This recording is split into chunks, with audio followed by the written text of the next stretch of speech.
दोस्तों एक बहुत पुराना पीपल का पेड़ था। उस पीपल के पेड़ के बगल से ही एक कच्चा रास्ता जाता था। उस रास्ते से कभी कभी लोग आया जाया करते थे। एक दिन बहुत तेज़ से आंधी तूफान आया और उसी वक्त एक लड़की जो उस पीपल के पेड़ से कुछ दूरी पर उसका मकान था, कच्चा मकान था, वहाँ से दौड़ते हुए वो अपने पुराने घर की तरफ उसी रास्ते से आ रही थी। तभी उसको एक भारी भरकम आवाज़ सुनाई देती है और वह आवाज़ उस पीपल के पेड़ की तरफ से आ रहा था।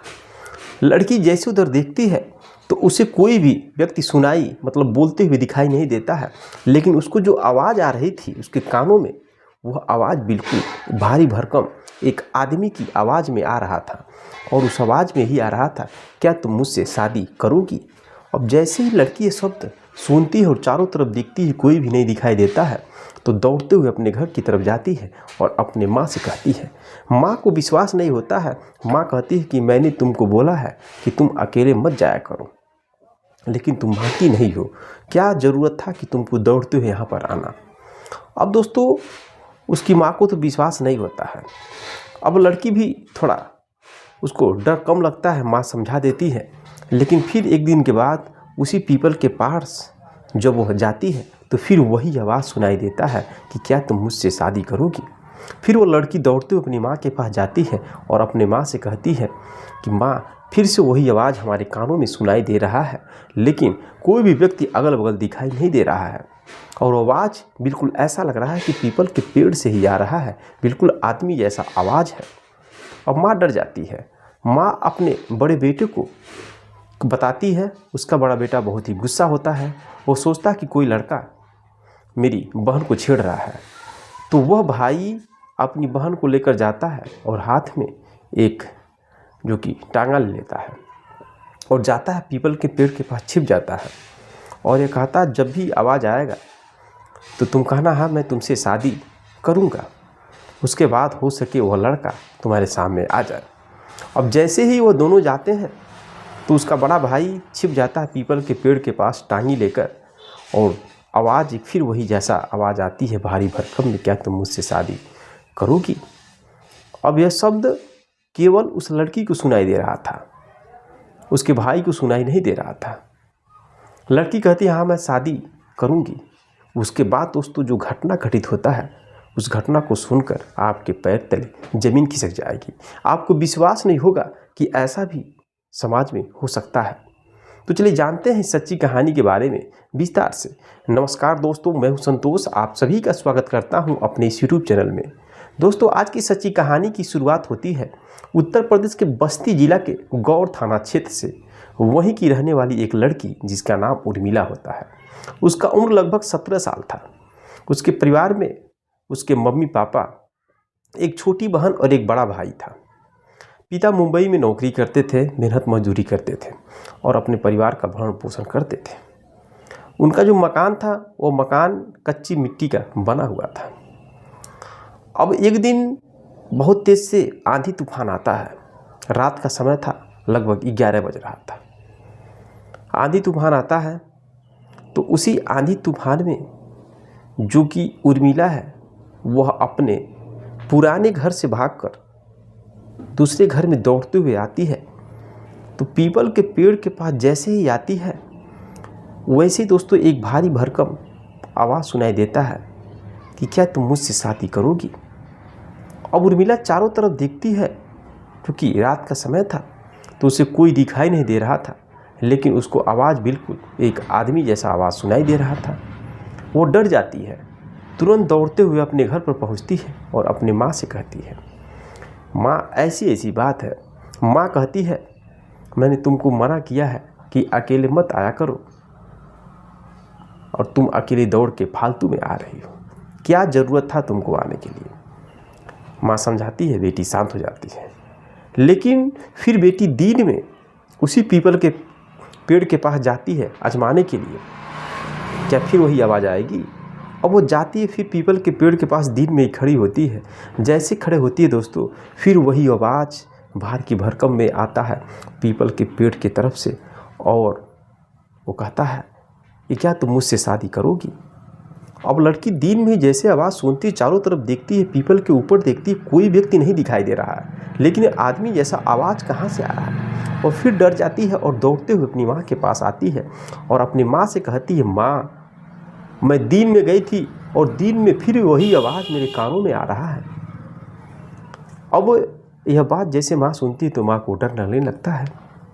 माँ अपने बड़े बेटे को कहती है, बेटा ऐसी सी बात है, तुम्हारी बहन के साथ ऐसा हो रहा है।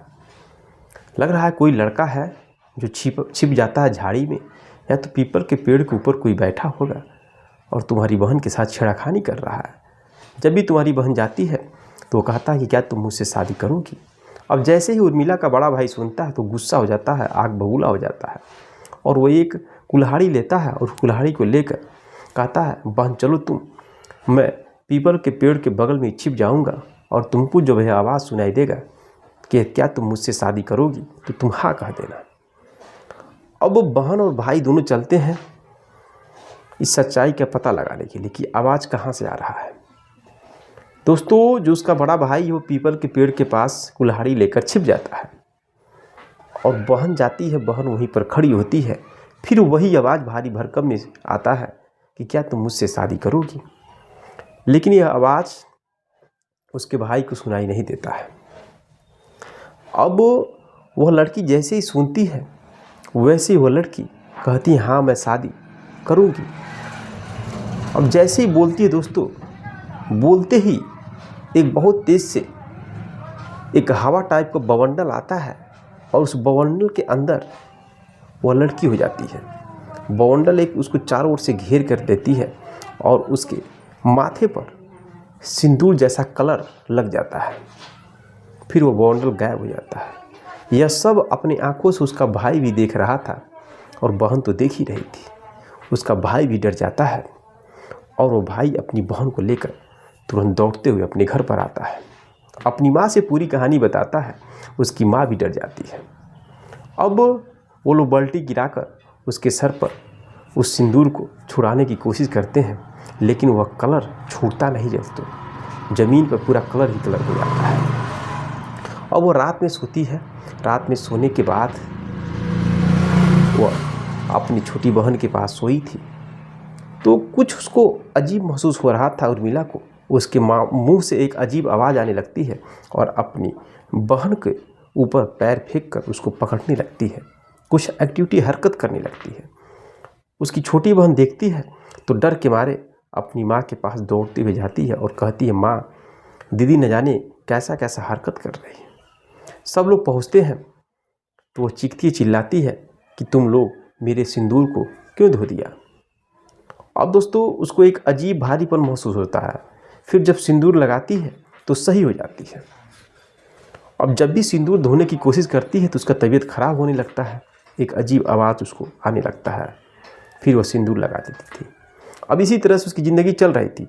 पूरे गांव के लोग परेशान हो जाते हैं, बात पूरे गांव वाले लोग जान जाते हैं। अब सबको यही लगता है कोई भूत पिशाच है जो इसको परेशान कर रहा है। अब वो कुछ लोग सलाह देते हैं कि आप फला जगह एक सोखा है, वहाँ पर ले जाके दिखाइए अपनी बेटी को। तो उसका भाई और उसकी माँ उर्मिला को लेकर एक सोखा के पास जाते हैं। अब जब वो सोखा अपने सिस्टम से झाड़ फूँक करना शुरू करता है तो उर्मिला के अंदर न जाने कितनी ताकत आ जाती है। वो ज़मीन पर लेटने लगती है और लेटते हुए उस सोखा के पास पहुंचती है और उसके गर्दन पकड़ लेती है, उसका गला दबाने लगती है और कहती है कि तुम मेरे बीच में क्यों आ रहे हो। वह मेरी पत्नी है, मैंने उससे शादी किया है, तुम बीच में अगर आओगे तो तुमको भी जान से मार देंगे, इसके परिवार वालों को भी जान से मार देंगे। अब दोस्तों, ऐसी वो आवाज़ आने लगती है। किसी तरह से लोग उर्मिला को पकड़ कर छुड़ाते हैं तो उस सोखा ओझा की जान बचती है। अब वो सोखा ओझा सरेंडर कर देता है, कहता है मैं कुछ नहीं कर पाऊँगा, यह बहुत बड़ा भूत पिशाच है, जिन है, जो कि इसको मैं छुड़ाने में असमर्थ हूँ। अब उसके परिवार के लोग हार मानकर अपनी बेटी को घर पर लेकर आते हैं। फिर लोग सोचते हैं कि इसकी शादी कहीं दूसरी जगह कर दिया जाए तो शायद ये ठीक हो जाएगी। इस वजह से जब उसके घर पर कई लड़कों का फ़ोटो आता था, जब उस लड़कों को फ़ोटो देखती थी तो उसके अंदर एक अजीब टाइप की हलचल आ जाती थी और चीखने चिल्लाने लगती थी कि यह मेरी पत्नी है, तुम लोग अगर दूसरे लड़के से शादी करोगे तो वह लड़का जिंदा नहीं बचेगा और तुम लोगों को भी मैं मार दूंगा। अब परिवार के लोग बहुत ही परेशान हो जाते हैं, वो लोग करें तो क्या करें। फिर कोई सलाह देता है कि आप लोग इसको लेकर राजस्थान के बालाजी दरबार में जाइए, वहाँ पर सही हो जाएगी। अब भाई और उसकी माँ अपनी उस बहन उर्मिला को लेकर के राजस्थान के बालाजी दरबार में जाते हैं। वहाँ पर जाने के बाद जो वहाँ के बाबा जी हैं उसको देखते हैं और बताते हैं कि कई साल पहले एक लड़के की उसी पीपल के पेड़ के नीचे एक्सीडेंट से मौत हो चुकी थी और वो लड़का भी कुंवारा था, शादी करना चाहता था, उसकी शादी भी तय हो चुकी थी, लेकिन एक्सीडेंट होने के बाद फिर वो मर गया। उसी तड़प में वह उस पीपल के ऊपर उसकी आत्मा भटक रही थी और शायद लड़की उस रास्ते से गई होगी तो इसके ऊपर सवार हो गया होगा और इससे शादी करने की जिद ठान ली होगी। लेकिन आप लोग आ गई हैं तो कोई बात नहीं है, मैं इसे ठीक कर दूंगा, लेकिन आप लोग समय से नहीं आते, इस लड़की को भी कुछ हो सकता था और आप लोगों को भी कुछ न कुछ जरूर हो जाता। अब बाबा जी अपने हिसाब से झाड़ फूँक करते हैं और लड़की बिल्कुल सही हो जाती है। घर पर लोग लेकर आते हैं लेकिन कोई भी दिक्कत, कोई भी प्रॉब्लम नहीं होता है। तो मेरे दोस्तों, यह रही कहानी।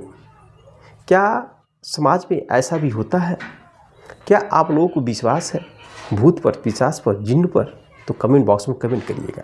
लेकिन मुझे तो विश्वास नहीं होता है, लेकिन ये कहानी आपको इसलिए लेकर सामने आया हूँ, सुनाया हूँ, ताकि आप लोग जान सकें। मेरे एक करीबी हैं, उन्हीं के थ्रू से उनकी बहन के साथ ऐसा हुआ था। तो मैंने जब सुना है कहानी, इस वजह से मैं सोचा आप लोगों को बता दूं, ताकि आप लोग भी जान सकें कि समाज में ऐसा भी हो सकता है। लेकिन कमेंट बॉक्स में कमेंट जरूर करिएगा, क्या रियल में भूत पिशाच जिन्न होते हैं? क्या आप लोगों के साथ भी ऐसा कभी कुछ हुआ है? तो कमेंट बॉक्स में कमेंट करिएगा। मिलते हैं नेक्स्ट वीडियो में नेक्स्ट कहानी के साथ। तब तक के लिए जय हिंद, जय भारत।